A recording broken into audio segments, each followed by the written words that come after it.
தந்தை, மகன், தூய ஆவியின் பெயராலே ஆமேன். மூவொரு கடவுளுடைய அருளும் ஆசீரும் பாதுகாப்பும் வழி நடத்துதலும் உங்களோடு இருப்பதாக. பொதுக்காலம் 18வது வாரம் வெள்ளிக்கிழமை. இயேசுவில் என் அன்பு சொந்தங்களே, அருளும் இரக்கம் நிறைந்த ஆண்டவர் தாமே இந்த நாள் முழுதும் உங்களோடு இருப்பாராக. உங்களுக்கு நலமான வாழ்வை கொடுப்பாராக. நீடிய ஆயுளை கொடுத்து உங்களை ஆசீர்வதிப்பாராக. உள்ளமும் இல்லமும் மகிழ்ந்திருக்க செய்தருள்வாராக.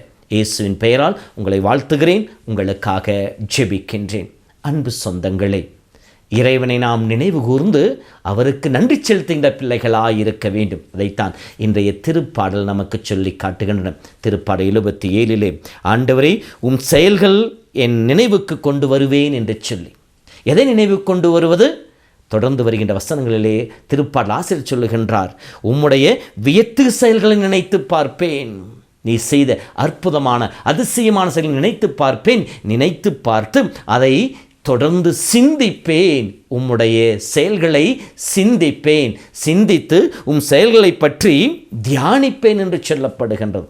நாம் நினைவு கூர்ந்து சிந்தித்து தியானிக்கின்ற பொழுது ஆண்டவருடைய அற்புதமான கிருபையின் பாத்திரமாக நாம் மாற்றப்படுவோம். இறைவன் அருளை இன்னும் அதிகமாக நாம் பெற்றுக்கொள்வோம். அதேதான் இன்றைய முதல் வாசகம் நமக்கு சொல்லி காட்டுகின்றது.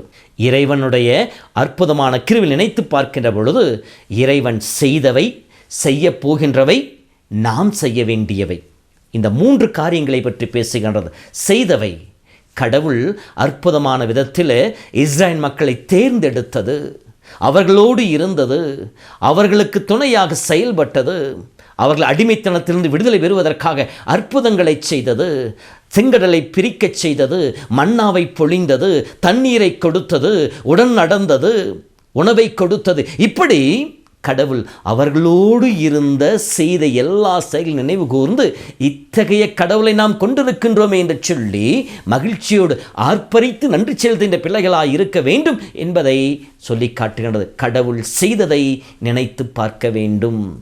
இரண்டாவதாக, செய்தவை மட்டுமல்ல, இறைவன் அற்புதங்களை செய்ய இருக்கின்றார். எசாயா 46 படிப்பதை போல, இதோ இளமையில் நானே உனக்கு உணவு ஊட்டினேன், உன்னை தலை நரைக்கும் வரை நான் கைவிடேன் என்று சொன்ன கடவுள் நம்மை தொடர்ந்து வழி நடத்துபவராக இருக்கின்றார். நீ எங்கு சென்றாலும் உன்னோடு வந்து உன்னை ஆசீர்வதிப்பேன் என்ற வாக்குத்தத்தம் கொடுத்தவர். நீ நிற்கிற இடத்தை ஆசீர்வதிப்பேன், தொடுகின்ற காரியங்களை ஆசீர்வதிப்பேன் என்று சொன்னவர்.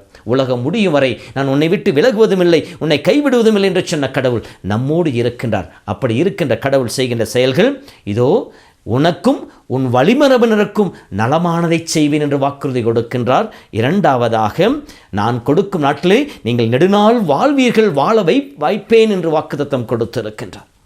இன்னும் அற்புதங்களை நாம் வாழ்விலே செய்ய இருக்கின்றார். ஆகவே செய்ய இருக்கின்ற கடவுளை நினைத்து பார்த்து கடவுளை புகழ்ந்து போற்றுவர்களாக இருக்க வேண்டும்.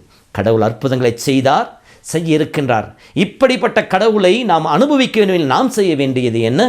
அதைத்தான் இன்றைய முதல் வாசகம் சொல்லி காட்டுகின்றது.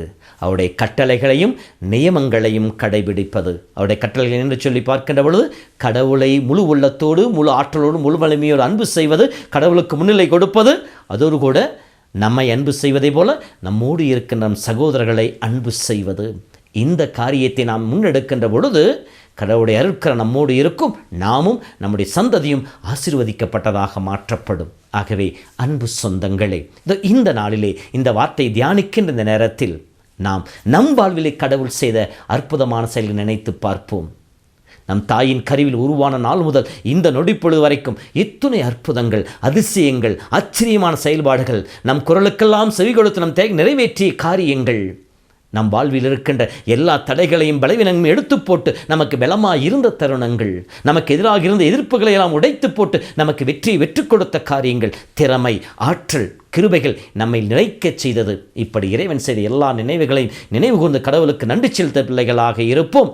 அதோடு கூட இதோ தொடர்ந்து கடவுள் என்னை கைவிடார், எனக்கு துணையாக இருப்பார் என்கிற நம்பிக்கையில் நாம் நடப்பவர்களாக இருக்க வேண்டும்.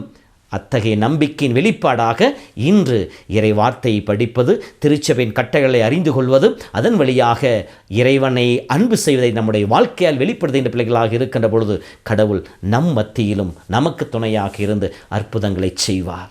நம்மை நலமாக வாழச் செய்வார். நீடிய ஆயுளையும் நிறைவான மகிழ்ச்சியும் கொடுப்பார். அத்தகைய அருளுக்காக முயற்சிப்போம். கடவுள் ஆசீரை பெற்றுக்கொள்வோம். அன்பின் தெய்வமே, உம்முடைய பிள்ளைகளை இந்த நாள் முழுவதும் காத்துக்கொள்ளும். உம்முடைய அன்பிலை வைத்து மறைத்துக்கொள்ளும். உம்முடைய தெய்வீக கிருபையில் நிலைத்திருக்கச் செய்தருள்வீராக. ஆண்டவர் உங்களோடு இருப்பாராக. எல்லாம் வல்ல இறைவன் தந்தை, மகன், தூய ஆவி உங்களை உங்கள் குடும்பத்தை நிறைவாய் ஆசீர்வதிப்பாராக. ஆமேன்.